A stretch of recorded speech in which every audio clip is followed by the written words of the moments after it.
ঢিঙত হাতাংপুৰুষীয়া সম্প্ৰীতিৰ আন এক নিদৰ্শন। সম্প্ৰীতিৰ এনাজৰীৰ সুন্দৰ নিদৰ্শন শ্ৰী শ্ৰী নৰোৱা বালি সত্ৰত।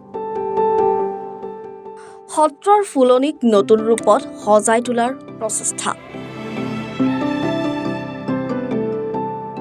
একাংশ হিন্দু মুছলমান যুৱকে হাতে হাতে দা কোৰ লৈ কৰিছে পৰিষ্কাৰ। এখন ঐতিহ্যমণ্ডিত সত্ৰ। মহাপুৰুষ শ্ৰীমন্ত শংকৰদেৱ গুৰুজনাৰ স্মৃতি বিজড়িত এইখন সত্ৰ হৈছে শ্ৰী শ্ৰী নৰোৱা বালি সত্ৰ। 1571 চনতে স্থাপিত এইখন নৰোৱা বালি সত্ৰ মহাপুৰুষ শ্ৰীমন্ত শংকৰদেৱ গুৰুজনাৰ পবিত্ৰ জন্মস্থান ব্ৰতদবা থানৰ পৰা মাত্ৰ 4 কিলোমিটাৰ নিলগত ডুমডুমিয়াৰ বালি সত্ৰত অৱস্থিত। সৰ্বদিশতে পিছপৰা এইখন সত্ৰত আছে এখন ফুলনি। কেইবা বছৰ পূৰ্বে এইখন সত্ৰত নিৰ্মাণ কৰিছিল এখন আটক-ধুনীয়া ফুলনি, কিন্তু ফুলনিখনে লৈছে এতিয়া জৰাজীৰ্ণ ৰূপ। হাবি জংঘল ৰূপত পৰিণত হৈছে ফুলনিখন। ফুলনিত নাই কোনো ফুলগছ, কিন্তু কোনো চৰকাৰী আঁচনি অবিহনে এই ফুলনিখনক নতুন ৰূপত সজাই পৰাই তুলিবলৈ আগবাঢ়ি আহিল বৃহত্তৰ অঞ্চলটোৰ হিন্দু মুছলমান সকলো। বিজেপিৰ ডুমডুমিয়া মণ্ডলৰ বিজেপিৰ সংখ্যালঘু মৰ্চাৰ একাংশ হিন্দু মুছলমান যুৱকে একলগ হৈ হাতে হাতে দা কোৰ লৈ ফুলনিখন পৰিষ্কাৰ কৰাৰ কামত নামিল। আমাৰ নগাঁও জিলা মাইনৰিটি মৰ্চা বিজেপি, ডুমডুমিয়া মণ্ডলৰ মাইনৰিটি মৰ্চা বিজেপি আৰু মৰ্চা আছে। তেখেতে আমি মিলাই এটা কাৰ্যসূচী হাতত লৈছিলোঁ যে এইখন থান আমাৰ পুৰণা থান, বহুত পুৰণা, বহুত মানে বেয়া অৱস্থাত আছিল। এতিয়া আমি চাফা অভিযান হাতত লৈ এইখিনি আমি চাফা অভিযান কৰিলোঁ আমাৰ কাৰ্যকৰ্তা লৈ ডুমডুমিয়া মণ্ডলৰ পৰা। আৰু কি কি কাৰ্যসূচী আপোনালোকে হাতত ল'ব এই যি পৰিষ্কাৰ পৰিচ্ছন্নতাৰ ক্ষেত্ৰত? বিশেষকৈ আমাৰ এই যিখন গাৰ্ডেনখন আছে, ফুলনিখন বাগিচা, মানে ফুল গছ তুল গছ নাই, অলপ বেলেগ গছ গছনি গজি গৈছে, এইখিনি চাফা কৰি আছোঁ।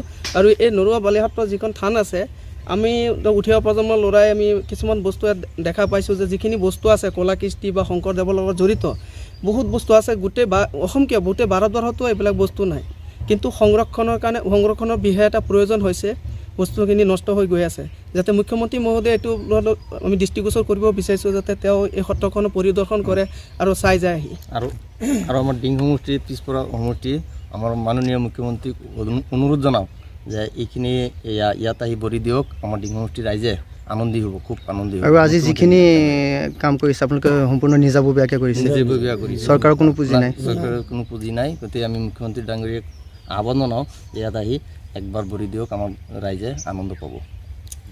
ইফালে হাবি জংঘলৰে আৱৰি থকা ফুলনিখন এফালৰ পৰা চাফাই কৰি গৈছে সকলোৱে মিলিজুলি।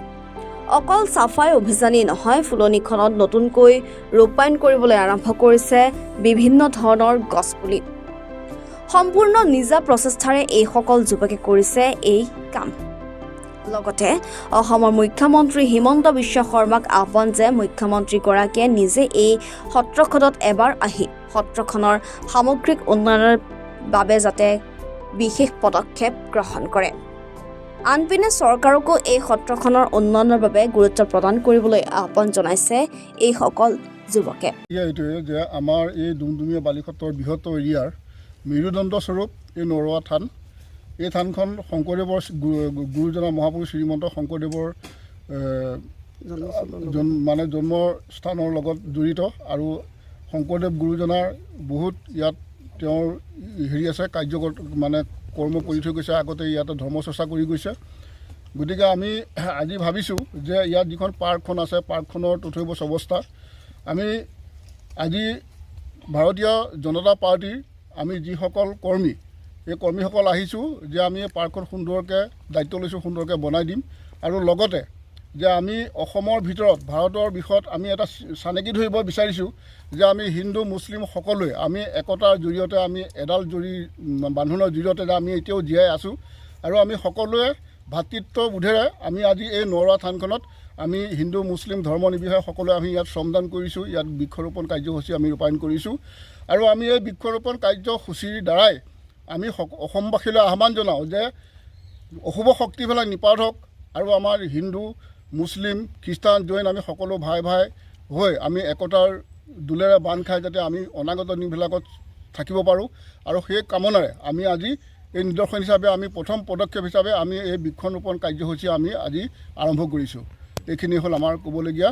উন্নয়নৰ ক্ষেত্ৰত দেখা গৈছে যথেষ্ট পিছ পৰি আছে ইয়াৰ বহুখিনি জেগা। চৰকাৰক কি আহ্বান জনাব? চৰকাৰলৈ এইটোৱে আহ্বান যে আমাৰ চৰকাৰে যিখিনি ইয়াত অনুদান নিদিয়াকৈ থকা নাই দিছে, কিন্তু আগৰ পুৰণা সমিতি আছিলে তেওঁলোকৰ সেই সমিতিত কোন কোন আছিলে নাজানো। নতুনকৈ এখন সমিতি গঠন হৈছে আৰু ভাবিছোঁ এখন কাৰ্যক্ষম সমিতি গঠন হৈছে আৰু এই সমিতিৰ দ্বাৰাই যাতে আমাৰ এই থানখন যাতে এটা সুন্দৰ সৰ্বাংগীন সুন্দৰ ৰূপত যাতে আমাৰ অসমৰ ৰাইজে দেখিবলৈ পায়। আজি বৰদোৱা থানলৈ যেনেকৈ আজি পৰ্যটক আহিছে, এইখন থানলৈ যাতে পৰ্যটকৰ আগমন ঘটে, আমি সেই কামনাৰে আমি চৰকাৰ লগতে আমি সমিতিকো আমি আমাৰ মানে এই দলৰ ফালৰ পৰা বিনম্ৰ অনুৰোধ যাতে সৰ্বাংগীন সুন্দৰ ভাৱে এই অনুষ্ঠানটো গঢ় লৈ উঠক, সেইখিনি আমি কামনা কৰিছোঁ। চৰকাৰলৈ আহ্বান জনাইছোঁ। আজি ইয়াত যি ন্যূনতম এটা পুঁজি দিছে, এই পুঁজিয়ে যথেষ্ট নহয় আৰু যদি আমাৰ এই ডুমডুমা বালিসত্ৰৰ মেৰুদণ্ডস্বৰূপ এই জেগাখিনিত যদি এটাই অনুষ্ঠান, এই মহাপুৰুষৰ সৃষ্টি